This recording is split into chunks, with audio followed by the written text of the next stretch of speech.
আজকের রেসিপি কোয়েল পাখির ডিম ভুনা। চলুন রেসিপিতে চলে যাই। এই যে আমি ডিম সেদ্ধ করে নিয়েছি, এখন হলুদ মরিচ দিয়ে মাখিয়ে তেলে ভেজে নিলাম। সুন্দরভাবে ভেজে এগুলোকে আলাদা একটি পাত্রে তুলে দেব। একই কড়াইতে আমি কিছুটা পেঁয়াজ কুচি দিয়ে দেবো, এখানে 2 কাপের মতো আছে। দিয়ে দিলাম আর একটু তেল, দিয়ে দিলাম কাঁচামরিচ, দিয়ে সবগুলো উপকরণ এখন একটু ভেজে নেব। তারপর এখানে দিয়ে দেবো পেঁয়াজ বাটা। অবশ্যই আপনারা পেঁয়াজ বাটাটা ইউজ করবেন, তাহলে তরকারিটা গ্রেভি হবে। তারপরে এখানে দিয়ে দিলাম আদা রসুন বাটা, দিয়ে দিলাম মরিচের গুঁড়া, ধনিয়ার গুঁড়া, হলুদের গুঁড়া, স্বাদ মতো লবণ এবং জিরার গুঁড়া। আর সাথে দিলাম গরম মশলার গুঁড়া, এটার সাথে তেজপাতার গুঁড়াও আছে, তাই আমি আর আলাদা ইউজ করিনি। সবগুলোকে একটু কষিয়ে নিলাম। কষানোর পর এখানে ডিমগুলো দিয়ে দিলাম, দিয়ে আবার একটু ঢাকনা দিয়ে 5 মিনিট অপেক্ষা করলাম।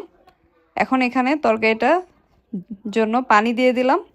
পানি দিয়ে এই পানিটাতে আমি সম্পূর্ণ তরকারিটাকে রান্না করে নেব। এই যে দেখতেই পাচ্ছেন তরকারি রান্না হয়ে গেছে। এখন একটু ধনিয়া পাতা কুচি দিয়ে দিলাম, দিয়ে এখন সবগুলোকে একটু 2 মিনিট কষিয়ে নিলাম। বাস।